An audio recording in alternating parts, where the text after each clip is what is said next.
I grew up in South Africa as the daughter of a very successful chiropractic father. He was good at what he did. He was very successful, very well loved by his patients. And he certainly could have just sat back in practice and said, this is as good as it's going to get. But my dad was obsessed with learning. He always traveled to Europe, to the US, which is very expensive if you live in South Africa.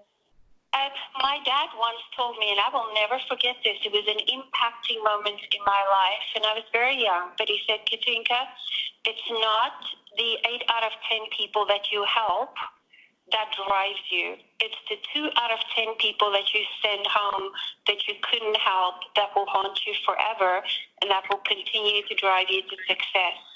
And I took those words and it became my motto. I went to chiropractic college, finished here in the United States in Dallas, and then I entered practice with every intention of being very successful. And I did the normal chiropractic thing. I was steeped in that philosophy that the body can heal from within, that we were designed to be healthy by innate intelligence. And I thought I was going to be wildly successful in practice, and I wasn't. The biggest gap in my life was a lack of purpose. Now, I wanted it with all my heart. I wanted it so badly, and I had a mission statement written out on top of my desk. I had it next to my bed. I want to help people. I want to help people get better, but somehow it eluded me, and I knew enough to know that I shouldn't have a feeling of lack of purpose in my life if I were to be successful. And so my first 8 years in practice was a study of frustration. I really thought about doing something else for a living. But then one fateful day, one of my very beloved patients, Tommy Van Zandt, was on a ladder in his backyard, 16 feet high, cutting off branches, not tied to the tree.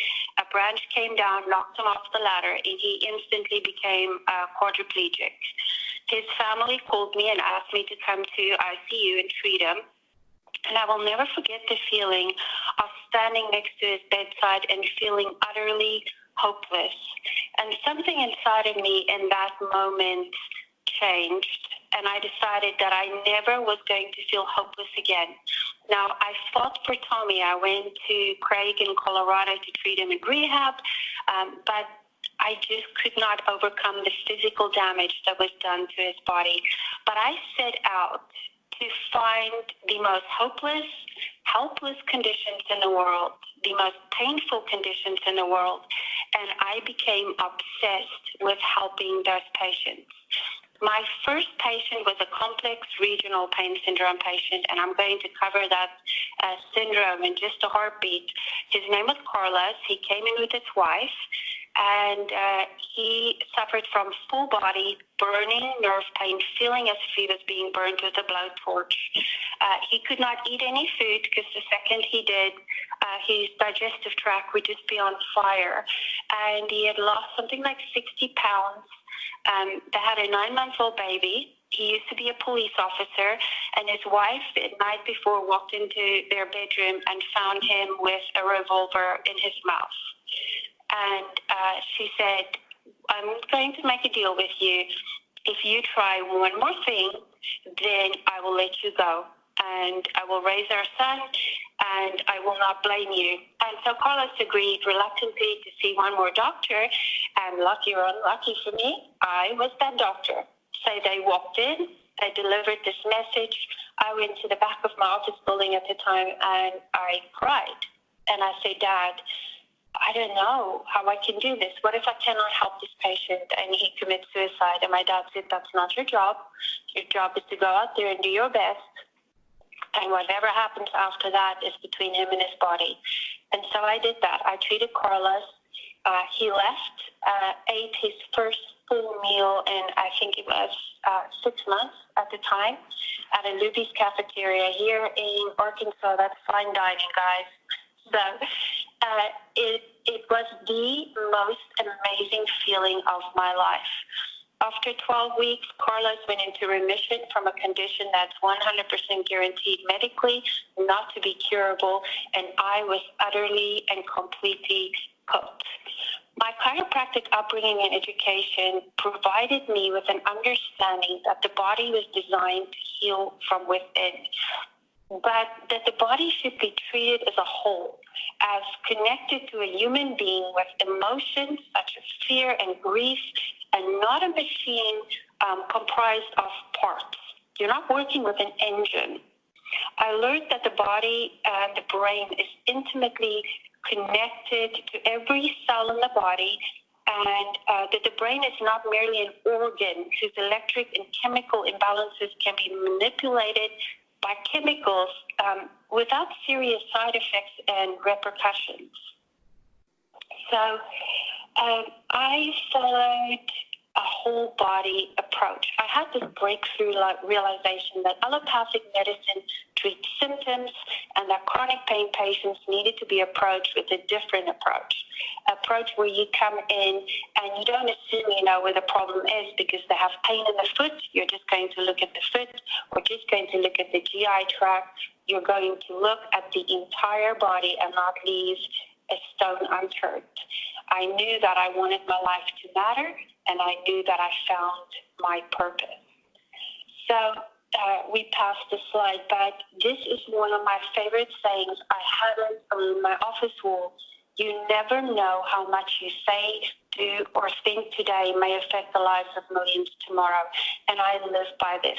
I never know when I'm sitting on an airplane and speaking to someone about their child, whether I'm saving that child's life and that they will now be able to have children one day or make a difference in our world. I never know whether a presentation like this will reach just the right person. And so I always say there is not a stage too small for me to get on to speak to others about my message. I don't care how busy I get, how big our clinic gets, how many clinics we get. I am always going to bring my message to the masses because I've seen it work for the worst of conditions, and I believe in it. The types of conditions that we treat are often called suicide diseases. Now, I have personal experience with this. You've heard Emily's story. I've treated many patients that attempted suicide, that are threatening suicide. We just sent a patient home to San Diego who took a bottle of wine, took every opioid she had in her house, swallowed it. She was convinced nobody would come home. She carefully planned it. Her daughter forgot something at home and found her. She was in her 20s, and she ended up in ICU in a coma for 3 days, and touch and go. Didn't know if she was going to make it. Now, Marty was diagnosed with severe depression, but she was not depressed before she got sick. She was in pain. She just wanted her physical pain to stop. So many of my patients long for death, even children as young as 6 years old. And last week I had a mom sitting in my office sobbing as her daughter ran for the first time in 8 years outside with a therapist that had just left the room. And she actually had grief on her face and not joy. And when she finally could speak to me, she said, I am just so glad that my daughter wants to live again, because for 8 years, all she wanted to do was die. She was 11 years old when she got sick. Those moments just keep you going. I've discovered that chronic pain patients live in quicksand. They develop anxiety and depression because they got hurt. Now, to add insult to injury, doctors often suspect that psychiatric disorders result in invisible pain, not the other way around. So when people with invisible pain go to the doctor, they're often not believed.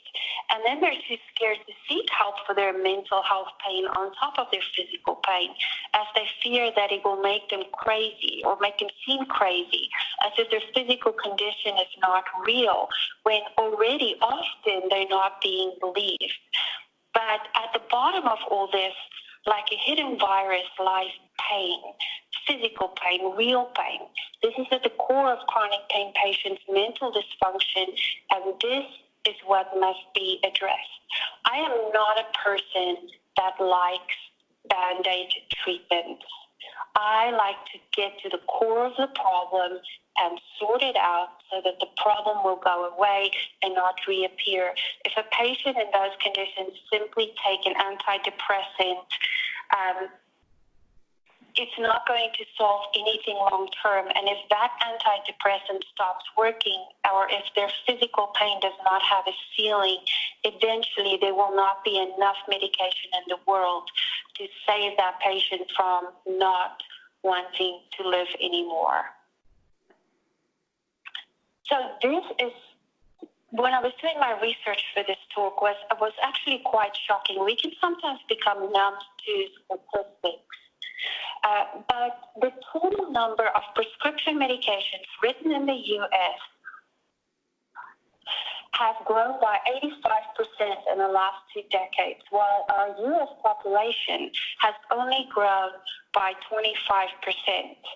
In 2011, the government set in motion a special panel that was appointed to compare U.S. citizens' health to those living in 16 comparable or peer countries, where they said, okay, our economic conditions are the same. Countries like Great Britain, Germany, and Sweden. And they found that Americans have a shorter life expectancy than almost all our peer countries. We rank higher in conditions such as diabetes, heart disease, and disability compared to other countries. We don't fare any better when it comes to emotional health. One recent 2018 study found that unhappy Americans have doubled since the early 90s. Now, I'm just using common sense and looking at these statistics, and then I have to conclude that more medicine does not make us healthier nor happier.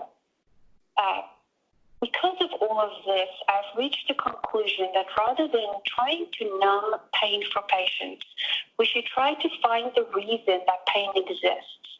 Rather than studying disease, we should study health.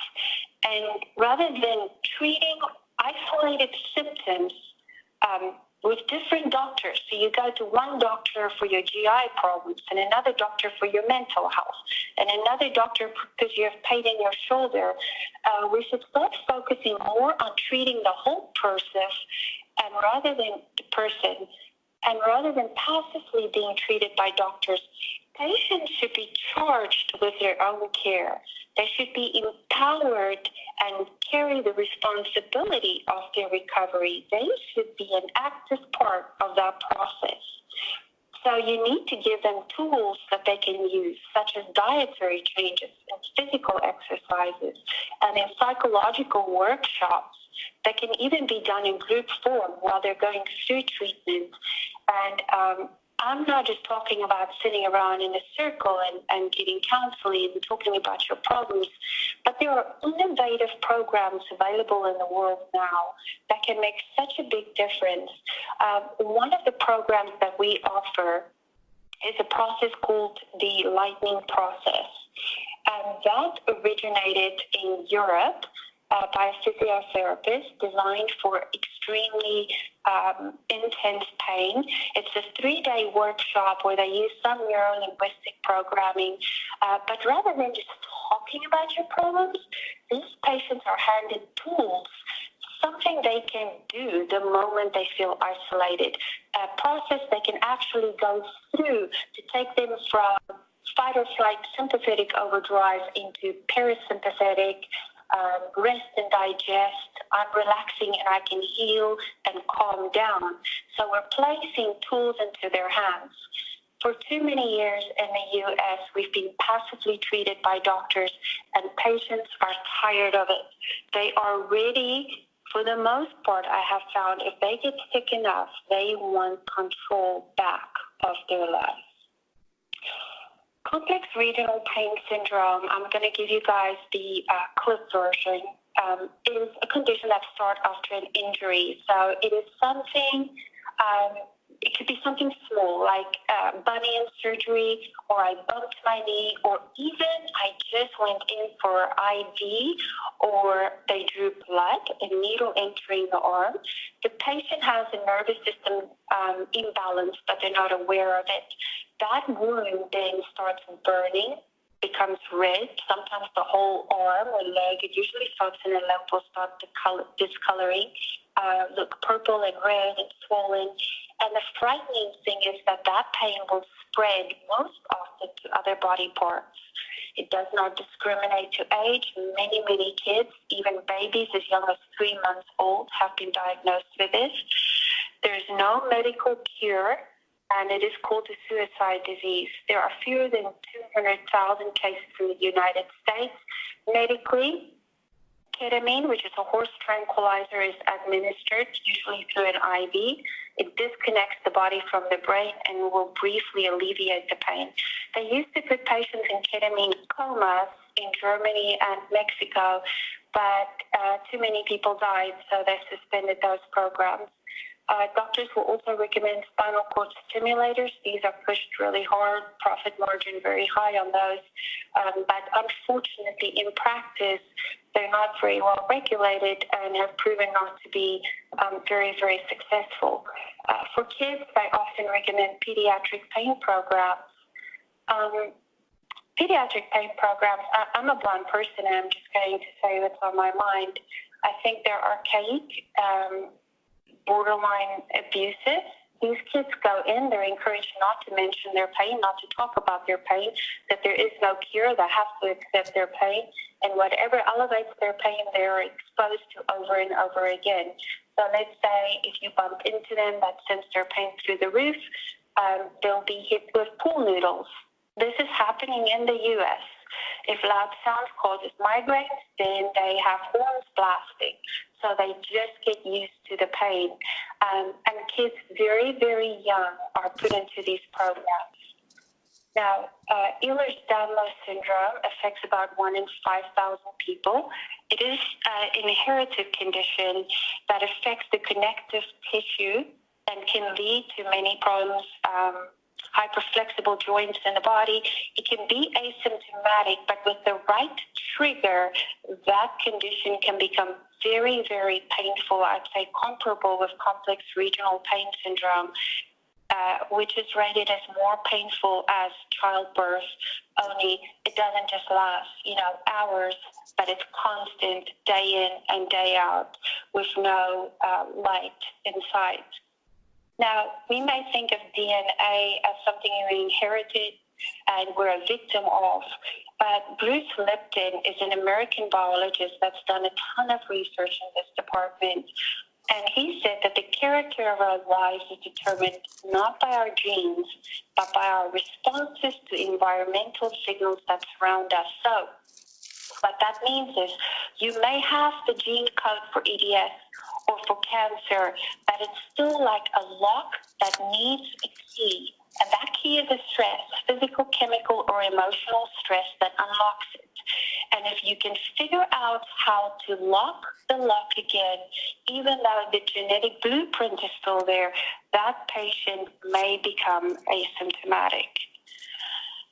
Our clinic motto is the Latin proverb, "Dum spiro spero," which means as long as I breathe, I hope. I have found that hope is the most single, powerful healing ingredient in patients' healing journeys. In my experience, once the patient finds even the smallest sliver of hope, they no longer wish for death. It's our job as caretaker, as physicians, as those looking out for patients to deliver hope as early as possible. So how do we do this in our clinic?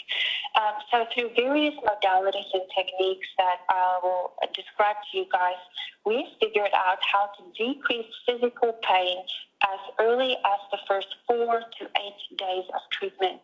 This is very, very important because if a patient goes in and they've been to 100 doctors and have tried so many invasive therapies, you have a small window of time to capture that patient's heart and hope and attention and ready and willingness to work.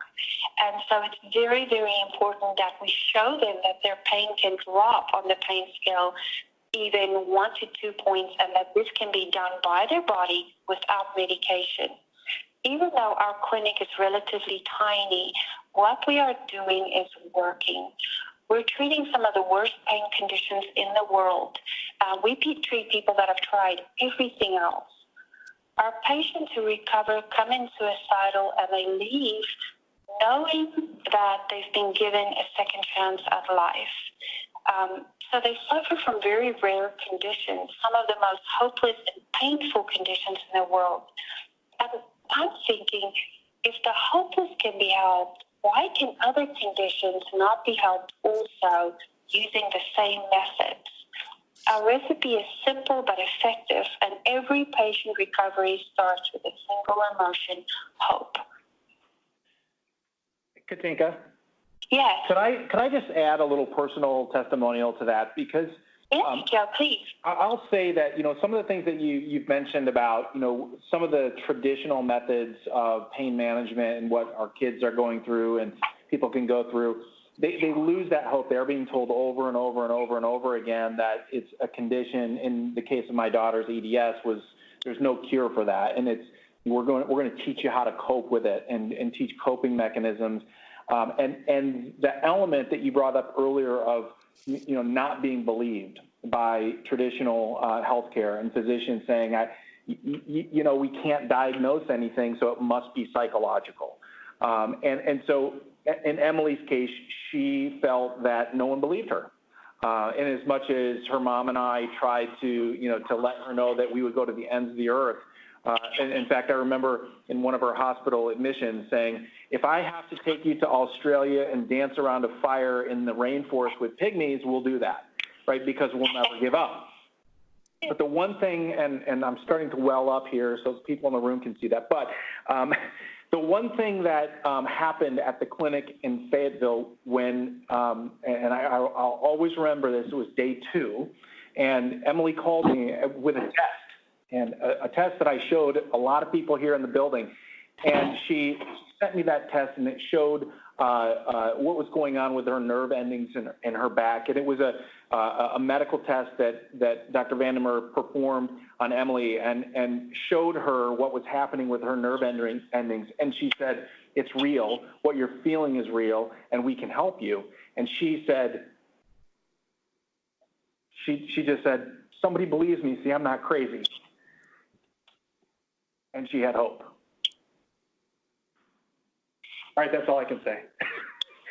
That makes me tear up too, Joe, because her story is just so personal to me. So thank you for sharing that. I wish I could see you guys' faces because it's so nice to emotionally connect with my audience, but my heart is absolutely there with you. You cannot solve a growing problem by using old thinking and approaches. And you guys, I want to make something clear. When my niece was 3 weeks old, her life was saved by a cardiac surgeon in Little Rock.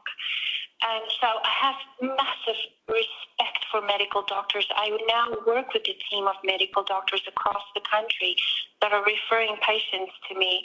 I just think that emergency care should have the majority of dominance in the medical world.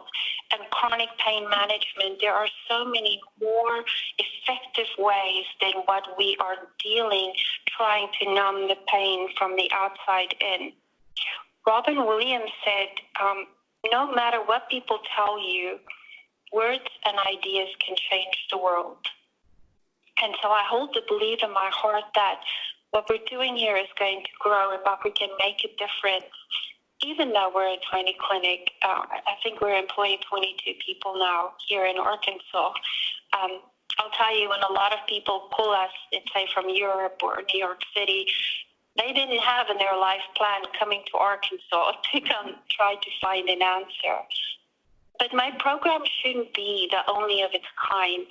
the philosophy and approach that is proving itself to be successful for some of the most painful and difficult conditions in the world should be more readily available to people across the U.S. and across the world. We see so many children now suffering from chronic pain conditions. If they're old enough to communicate their pain adequately, they're often bounced from doctor to doctor. And if they're lucky enough to be believed, their treatment options are abysmal. And then one has to consider their parents and siblings who are in pain. Watching these children suffer, I often say the one thing, and Joe, you probably will agree with this, but the one thing that is worse than suffering from chronic pain is watching your child suffer while you're forced to helplessly stand by and you cannot help them. There has to be a better way than telling these children that they have to get used to their pain. These kids deserve a chance to have a normal life. Yes. Most patients will not be stopped by distance or other obstacles to regain their freedom from chronic pain, and this is something we have found. We're constantly counting the countries where our patients come from. In our office, we proudly have the patient pin every country that they're coming from on a map with a push pin. Each country pin tells me that word about our work is spreading. And while I'm proud of that map, desperately proud of that map, I feel that patients shouldn't have to travel across the world for treatment that is relatively simple in its philosophy to support the body to heal from the inside out. It doesn't just have to be done our way. It's not like we found a super secret recipe that only can be done here. I mean, these approaches can work in clinics and hospitals across the world. So what is our philosophy? We treat the body as a whole, and I've gone through this, that you cannot treat it as an engine where you have all these specialists, none of whom are communicating with each other besides being handed your office notes that they often don't have the time to go over.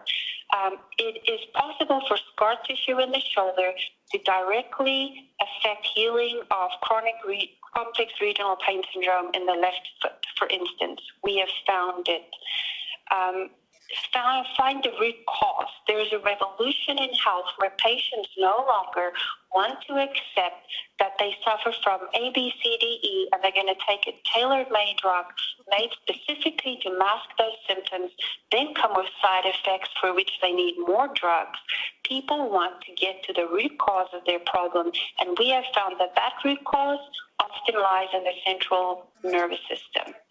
We should establish multidisciplinary centers all with the same goal: find and remove interference to healing. The secret sauce is to create a loving and healing environment. Now, in our office, that's done in many ways. I'm going to show you pictures of our waiting room, but our waiting room is not like other doctors' waiting rooms, and no one's waiting room should be like the waiting rooms we grew up being used to, where you walk in, it's an elevator atmosphere where you sit down with your magazine or your phone, and you don't look at the person next to you. You're looking down, you're going in to see the doctor, you're not talking about your condition, and you're not getting support. My patients are all trained just by watching other examples when they come in, to celebrate each other's successes, to hug each other when they cry, to talk about their pain, to talk about their tough days, to become friends, to hang out outside the office when they're here. Now, I realize this is a destination clinic, but there are ways through patient talks that we can pull our waiting room in and make that part of the healing environment. Our treatment areas are not isolated. When we have patients that are not disrobed, we have treatment tables next to each other just with partitions. So when I'm speaking to one patient and I'm telling them something about their care, the patient next to us are benefiting from that. If a patient sits up on the table and they're crying, I'll have another patient come over and give them a hug. That sense of openness to me is crucial, and it's the opposite of what we've been trained we should see in healthcare. There's lots of laughter in my clinic. I've broken down so many barriers traditionally that you have between a physician and their patient. If I cannot laugh with my patient, if I cannot break through, then I cannot help them. My staff are handpicked. Each and every staff member here is special. They have what I call that X factor. Really all it is that they truly go home at night and they're bothered if we're not helping someone. They cry with our patients. They care. They're not here for a paycheck. Some of them were waiters that I just happened to meet all across different walks of life. Some of them came here and asked me to work here. We're gaining a reputation as a great place to be because of all these miracles, but they have to be special to be here. You have to support the patient emotionally while going through the process. Now, these are some of our patients and some of our modalities. To your left, you can see a girl with dark hair. They are French. She was suicidal, and I'm allowed to talk about her because she gave me permission. She's going through active therapy with Tammy, where they're hooked up to a direct current, where each move on that machine is the equivalent of 250 physical therapy moves. It makes traditional physical therapy obsolete. Up there, you can see me doing my vagus nerve therapy with a patient. We're laughing. That actually wasn't posing for the camera. I'm laughing most of the times when I'm with patients. There's just so much, even in the midst of tragedy and pain, that you can find to laugh at. Next to this, you can see Eileen on an exercise bike using a system called Live O2, where we deplete oxygen while exercising and then flood the body with pure oxygen to get to the distal cells, start detoxification, erasing scar tissue, and also bringing healing to those cells. At the bottom, you can see Casey doing scar tissue therapy using sound waves. Scar tissue all across the body is a massive impediment to healing, so we attack that very aggressively. And then there is a patient doing a new treatment from Europe. The original name of the treatment is called Sound of Soul, which I find kind of silly personally. But basically, we're finding now in healthcare that the heart is more than just a ball of muscle pumping, acting as a pump, but that actually there are many things we still don't understand about the heart, but that the heart actually drives the brain as well. And so this is a way where the heart sounds are recorded and played back to the patient that instantly takes the patient out of stress state neurologically and puts them into a parasympathetic state where we can track that in real life time on a computer. In Europe, they've had 2 people wake up from comas using this technology. They're using it at the University of Frankfurt for research. So there's lots of research now being done by cardiologists about that treatment. I didn't have a map about the treatments I wanted. All I knew was that it had to be very successful, able to help the worst of the worst in the world, and I had to keep an open mind and always am ready to improve upon my system. So I found these technologies in all corners of the world. There you guys can see examples of our waiting room. Any time of the day, this really is what it looks like. Lifelong friendships are being formed here. Now, the next thing that's super important in our clinic are therapy dogs. I'm not a big dog person, I have to say. I was more of a cat person. And the therapy dogs in the beginning were kind of a nuisance to me. But then I started noticing children in therapy that can be painful at times. Holding Hippo, you can see him to our right. He's our resident therapy dog. And to the top left is Spiro, named after our clinic, German Shepherd puppy. She's going to be trained as a therapy dog in our clinic.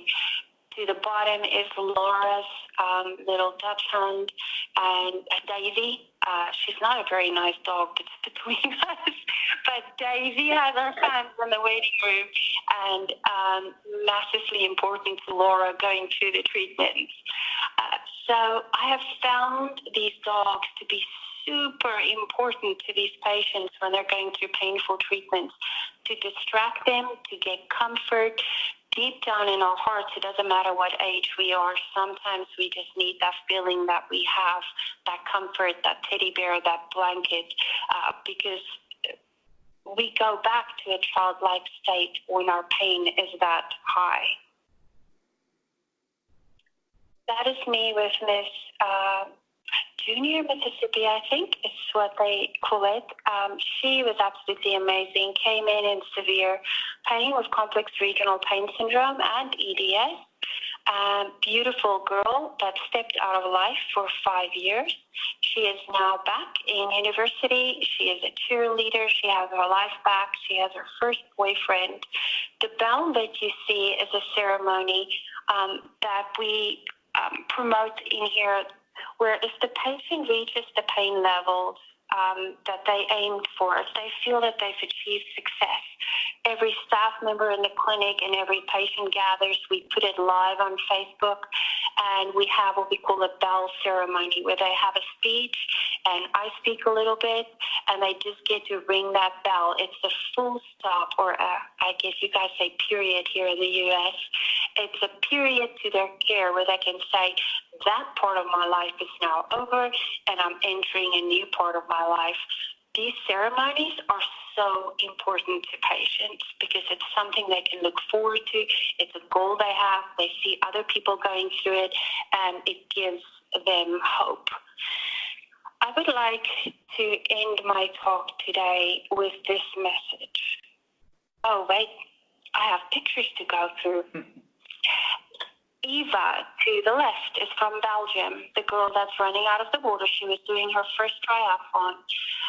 She wanted to have her legs amputated in Europe. She had complex regional pain syndrome, couldn't find a doctor willing to do it, and then started looking into assisted suicide. Her parents at the time did not know. She now is a therapist in Belgium. We trained her in one of our modalities. We're sending her some of our European patients.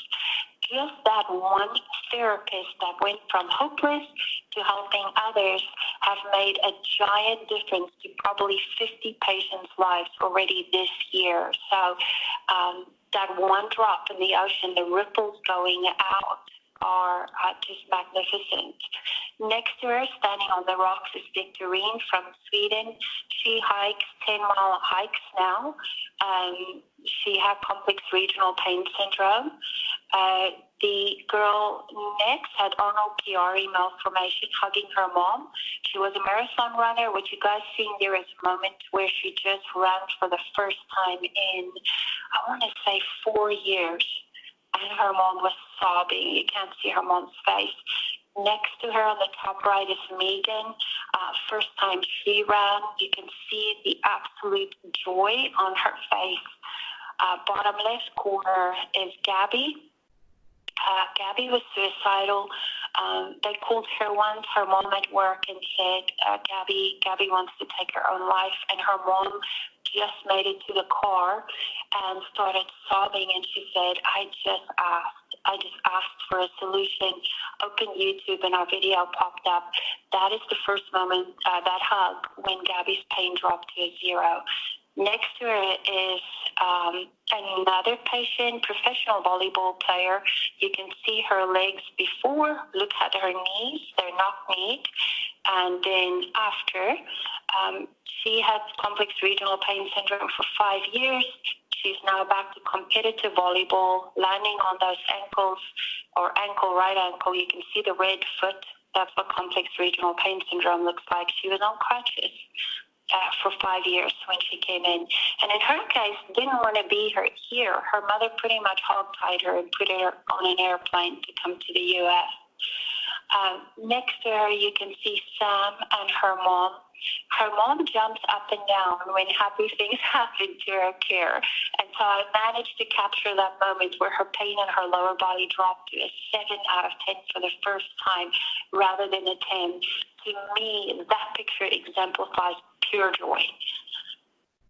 I would like to end my talk today with this message for you guys. Healing is an art. It takes time and it takes practice, and most of all, it takes love. It has been said that physicians should not get attached to their patients. I say if you don't care about your patients and the people around them, their families that are also suffering, that have been broken by their pain, you cannot truly fight for your patients. Chronic pain in the United States is growing. Emotional suffering associated with pain is also growing. Johnson & Johnson, I've researched you guys quite a bit, and it's a company on the front line of truly changing human health care. If you are lucky enough to be in this company and stand on the wall and fight for those who often do not know how to begin to fight for themselves, you have been blessed just by being part of this great company. You have the chance to change the world, and you have a great voice because you have Johnson & Johnson's voice. Do not waste your voice. Do not walk the road that so many others have walked, leading to the same place. Do not advocate the use of the same old approaches that are clearly not bringing about change in U.S. healthcare, nor truly alleviating human suffering. If you took the time today to sit through our glitches with the computers and to listen to me, I believe that I have a message for you. Help me to change disease care to health care. Let's stop approaching suffering as a chemical problem, and instead, let's find the root cause of suffering and change one life at a time. I have a purpose. My purpose is to change the way we approach emotional suffering caused by physical pain. If you chose to listen to me today, you care about changing the face of human suffering too. Ask yourself, working for this influential company that has cut so many roads, is the road millions of Americans are walking on leading to permanent solutions, or is it just the road we all know and what we have been told that healthcare should be? Why did you wake up this morning and go to work? Why do you wake up in the mornings? What is your purpose? In the words of Mary Oliver, this is one of my favorite quotes. Tell me, what is it you plan to do with your one wild and precious life? Thank you so much for your time, guys. Thank you, Joe. Thank you very, very much, Katinka. That was fantastic.